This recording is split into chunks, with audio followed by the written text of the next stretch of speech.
भारत माता शिव शक्ति अवतार सच्ची गीता मुरली। ओम पिताश्री शिव बाबा याद है। आज है 26/11/2025 प्रातः क्लास। रिवाइज डेट है 25/6/1968। ओम नमः शिवाय।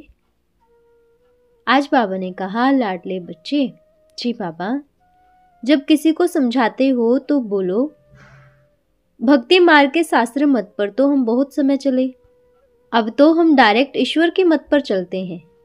मनुष्य मत हम नहीं सुनते। ईश्वर ने कहा है, हियर नो इविल मनुष्य मत। बस बेहद के बाप से, ईश्वर से हम समझे हुए हैं। अभी हमको मिली है ईश्वरीय मत। ओम नमः शिवाय। बाप दादा के हाथ में मोतिये के फूल थे। बाबा साक्षात्कार कराते हैं, ऐसे खुशबूदार फूल बनने हैं। बच्चे जानते हैं हम फूल बने थे जरूर। गुलाब फूल भी बने थे, मोतिये के फूल भी बने थे, अथवा हीरे भी बने थे, फिर अभी बन रहे हैं। यह है सच्ची। आगे तो थे झूठी, झूठी झूठ, सच की रत्ती नहीं। अभी तुम सच्चे बनते हो तो फिर सच्चे में सभी गुण भी चाहिए। जितने जिसमें गुण हैं उतना औरों को भी दान दे आप समान बना सकते हैं। इसलिए बाप कहते रहते हैं बच्चों को, बच्चे पोता मिल रखो अपने गुणों का। देखो हमारे में कौन से अवगुण हैं, दैवी गुणों में क्या कमी है। शाम को व रात को रोज अपना पोता मिल निकालो। दुनिया के मनुष्य की तो बात ही अलग है। तुम अभी मनुष्य नहीं हो ना, तुम हो ब्राह्मण। भल मनुष्य तो सभी मनुष्य ही हैं, परंतु हर एक के चलन में गुणों में बहुत फर्क पड़ जाता है। माया के राज्य में भी कोई कोई मनुष्य बहुत अच्छे गुणवान होते हैं, परंतु बाप को तो नहीं जानते हैं। बड़े रिलीजियस माइंडेड नर्म दिल होते हैं, क्योंकि दुनिया में तो सभी प्रकार के मनुष्य रहते हैं ना। मनुष्यों की गुणों की वैरायटी है, और जब देवताएं बनते हैं तो दैवी गुण तो सभी में होते हैं। बाकी पढ़ाई के कारण मर्तबे कम हो पड़ते हैं। एक तो पढ़ना है, दूसरा अवगुणों को निकालना है। यह तो बच्चे जानते हैं हम सारी दुनिया से ही न्यारे हैं। यहाँ जैसे कि ब्राह्मण कुल बैठा हुआ है। शूद्र कुल और ब्राह्मण कुल में रात दिन का फर्क है। शूद्र कुल में है मनुष्य मत, ब्राह्मण कुल में है ईश्वरीय मत। पहले पहले तुमको बाप का परिचय देना है। तुम बतलाते हो फलाना यह कहते हैं, तुमसे आर्ग्यू करते हैं। बाबा ने समझाया था, लिख दो हम ब्राह्मण अथवा ब्रह्मा के बच्चे हैं ईश्वरीय मत पर, तो समझ जाएंगे इनसे ऊंचा तो कोई है नहीं। ऊंचते ऊंचे भगवान, तो हम उनकी मत पर हैं। मनुष्य मत पर हम नहीं चलते हैं, ईश्वरीय मत पर चल हम देवता बनते हैं। मनुष्य मत अभी छोड़ते जाते हैं, बिल्कुल छोड़ ही दिए, फिर तुमसे कोई आर्ग्यू कर न सके। कोई कहे यह कहाँ से सुना, किसने सिखलाया है, तुम कहेंगे हम हैं ईश्वरीय मत पर। प्रेरणा की तो बात ही नहीं। ईश्वरीय प्रेरणा और ईश्वरीय मत में रात दिन का फर्क है। प्रेरणा को कोई अर्थ ही नहीं। प्रेरणा अर्थार्थ विचार। बस हम तो डायरेक्ट ईश्वर के मत पर चलते हैं। बेहद के बाप से, ईश्वर से हम समझे हुए हैं। बोलो भक्ति मार्ग के शास्त्र मत पर तो हम बहुत समय चले, अभी हमको मिली है ईश्वरीय मत।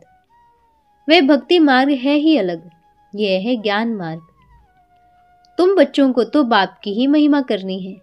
पहले पहले यह बुद्धि में बिठाना है हम ईश्वरीय मत पर हैं। मनुष्य मत हम नहीं सुनते। ईश्वर ने कहा है, हियर नो इविल मनुष्य मत, सी नो मनुष्य। अपन को आत्मा देखो, शरीर को नहीं देखो। यह तो पतित शरीर है, इनको क्या देखने का है। इन आंखों से यह नहीं देखो। शरीर तो पतित का पतित ही है। शरीर यहाँ कब सुधरने का नहीं है, और ही पुराना होना ही है दिन प्रतिदिन। सुधरती है आत्मा। आत्मा ही अविनाशी है। इसलिए बाप कहते हैं, सी नो इविल, शरीर को भी नहीं देखना है। देह सहित देह के जो भी संबंध है उनको भूल जाना है। बाकी सिर्फ आत्मा को देखो।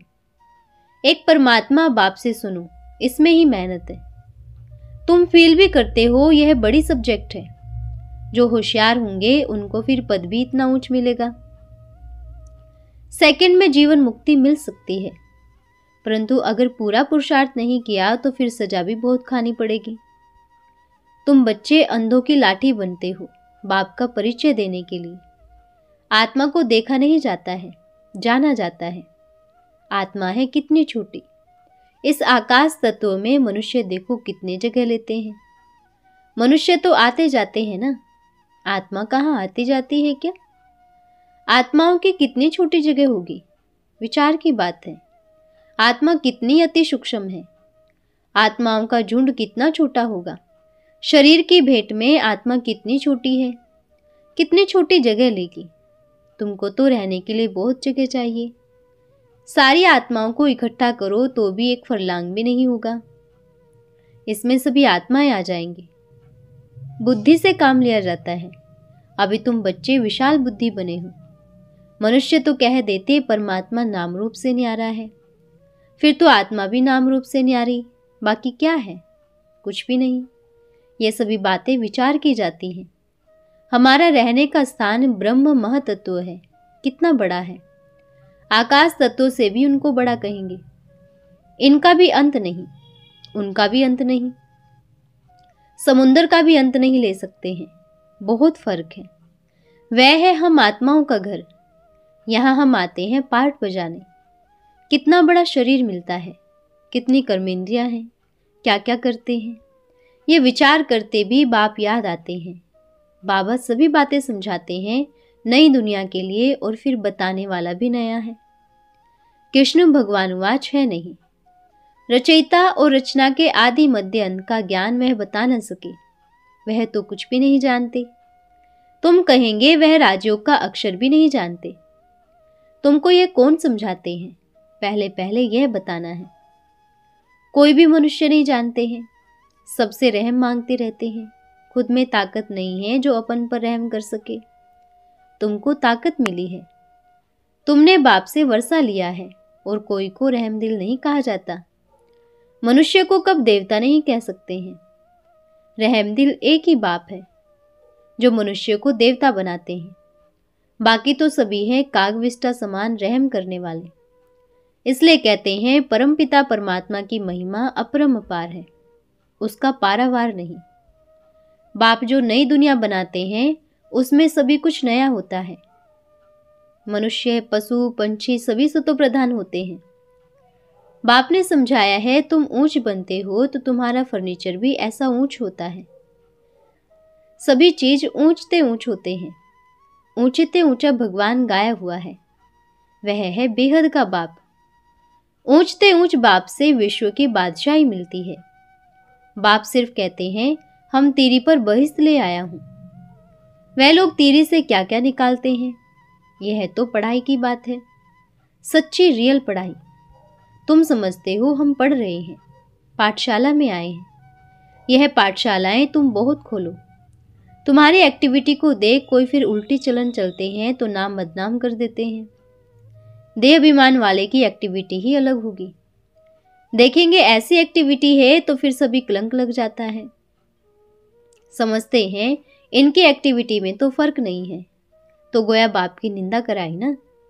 सारा दोष उस पर आ जाता है। गुण बहुत अच्छे चाहिए। तुम्हारा करैक्टर्स बदलने में कितना टाइम लगता है। तुम समझते हो कोई कोई के करैक्टर्स बहुत अच्छी फर्स्ट क्लास हो जाते हैं।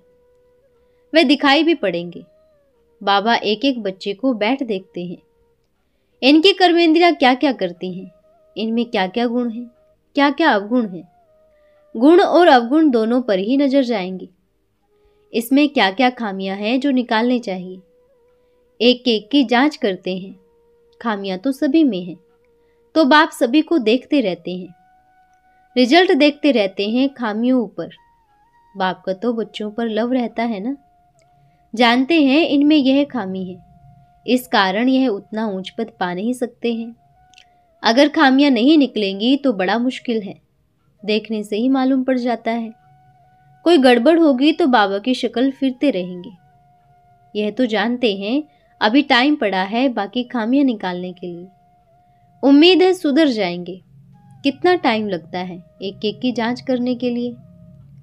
बाप की नजर एक एक के गुणों पर पड़ेगी। पूछेंगे तुम्हारे में कोई अवगुण तो नहीं है?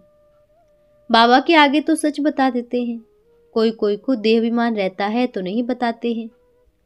बाप तो कहते रहते हैं आपे ही जो करे सो देवता, कहने से करे सो मनुष्य, कहने से भी ना करे सो गधा। बाबा कहते रहते हैं जो भी खामियां हैं इस जन्म के वह बाप के आगे वर्णन करो, आपे ही बताएंगे। बाबा तो सभी को कह देते हैं खामियां सर्जन को बतानी चाहिए, शरीर की बीमारी नहीं अंदर की बीमारी बतानी है। तुम्हारे पास अंदर में क्या क्या आसुरी ख्यालात रहते हैं तो उस पर बाबा समझाएंगे। इस हालत में तुम इतना ऊंच पद नहीं पा सकेंगे जब तक अवगुण न निकले। अवगुण बहुत निंदा कराते हैं, मनुष्यों को शक पड़ता है भगवान इनको पढ़ाते हैं। भगवान तो नाम रूप से न्यारा है, सर्वव्यापी है, वे कैसे इनको पढ़ाएंगे? इनकी चलन कैसी है यह तो बाप जानते हैं। तुम्हारे गुण कैसे फर्स्ट क्लास होने चाहिए। अवगुण छिपा देंगे तो कोई को इतना तीर नहीं लगेगा। इसलिए जितना हो सके अपन में अवगुण जो है उनको निकालते जाओ। नोट करो हमारे में यह खामी है तो दिल अंदर में खाएगी। घाटा पड़ता है तो दिल खाती है ना। व्यापारी लोग रोज अपना खाता निकालते हैं, आज कितना फायदा हुआ रोज का देखते हैं। यह बाप भी कहते हैं रोज अपनी चाल देखो, नहीं तो अपना बहुत नुकसान कर देंगे। गुरु की निंदा कराने वाला ठोर न पाए, देह अभिमानी ठोर न पाएंगे, देही अभिमानी अच्छे ठोर पाएंगे। देही अभिमानी बनने के लिए पुरुषार्थ करना है, दिन प्रतिदिन सुधरते जाते हैं। देह अभिमानी से जो कर्तव्य होते हैं उनको काटते रहना है। देह अभिमान से पाप जरूर होता है, इसलिए देही अभिमानी बनते रहो। यह तो समझते हैं जन्म लेते ही कोई बनता नहीं है। 40-50 वर्ष तुमको लग जाते हैं देही अभिमानी बनने में, टाइम तो लगता है ना। यह भी तुम समझते हो अभी हमको जाना है। दुनिया में ऐसा कोई मनुष्य नहीं जो समझे अभी हमको जाना है। जैसे कि जानवर बुद्धि है। बाबा के पास बच्चे आते हैं, कोई 6 मास बाद आते हैं, कोई 3 मास बाद भी आते हैं। तो बाप देखते हैं इतने समय में क्या उन्नति हुई है। दिन प्रतिदिन कुछ सुधरते रहते हैं या कुछ दाल में काला है। कोई चलते चलते पढ़ाई को छोड़ देते हैं। बाबा कहते हैं यह क्या? भगवान तुमको पढ़ाते हैं भगवान भगवती बनाने के लिए। ऐसी पढ़ाई को तुम छोड़ देते हो? तुम तो बहुत ही बदकिस्मत हो। वर्ल्ड गॉड फादर पढ़ाते हैं, इसमें एब्सेंट। माया कितनी प्रबल है। फर्स्ट क्लास पढ़ाई से तुम्हारा मुख ही मोड़ देती है। बहुत ही चलते रहते हैं, फिर पढ़ाई को लात मार देते हैं।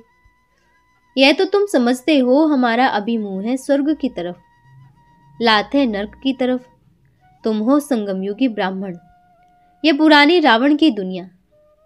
उस तरफ लात है, मुंह है स्वर्ग तरफ। उनको तो पूरा याद करना चाहिए। हम पहले शांति धाम फिर सुख धाम जरूर जाएंगे। बच्चों को यही याद रखना पड़े, टाइम थोड़ी ही है, कल शरीर भी छूट जाता है। बाप की याद नहीं होगी तो फिर अंत काल जो सिमरे समझाते तो बहुत है। बहुत मेहनत करनी है अपने साथ। गुप्त बाप है, नॉलेज भी गुप्त है। यह भी जानते हैं कल्प पहले जितना पुरुषार्थ किया है वही कर रहे हैं ड्रामा अनुसार। बाप भी कल्प पहले मिसल समझाते रहते हैं, इसमें फर्क नहीं पड़ सकता। बाप को याद करते रहो तो तुम्हारे विकर्म विनाश हो जाए। सजा नहीं खानी चाहिए। बाप के सामने सजाएं बैठ खाएंगे तो बाप क्या कहेंगे? तुमने साक्षात्कार भी किए हैं। उस समय सिर ऊपर नहीं कर सकते बाप के सामने। इन द्वारा बाप पढ़ाते हैं तो इनका ही साक्षात्कार होगा। इन द्वारा ही हमको समझाते रहते हैं तुमने यह किया है। फिर उस समय बहुत रोएंगे, चिल्लाएंगे, अफसोस भी करेंगे। बगैर साक्षात्कार सजा मिल न सके। कहेंगे तुमको इतना पढ़ाते थे फिर भी तुम ऐसे काम किया। जैसे बाबा ने मिसाल बताया, बच्चों की मत पर बच्चियों को कामचिता पर बिठाए कत्लेआम कर दिया तो कितना पाप हुआ। ऐसा पाप तो इस समय तक कोई ने नहीं किया है। सजा भी बहुत कड़ी है। बाप के साथ योग लग न सके। तुम भी समझते हो रावण के मत पर हमने कितने पाप किए हैं। पूज्य से पुजारी बन पड़े, बाप को सर्वव्यापी कहते आए। यह तो पहले नंबर की इंसल्ट है। इसका हिसाब किताब भी बहुत है। बाप समझा देते हैं, तुमने अपन को कैसे चमाट मारी है। हिंदू तो कोई धर्म है नहीं। कितने बेसमझ बन पड़े हैं। भारतवासी ही कितना गिरे हैं। बाप आकर समझाते हैं, अभी तुमको कितनी समझ मिली है, सो भी नंबरवार ही समझते हैं। ड्रामा अनुसार आगे भी ऐसे ही इस समय तक क्लास की यह रिजल्ट थी।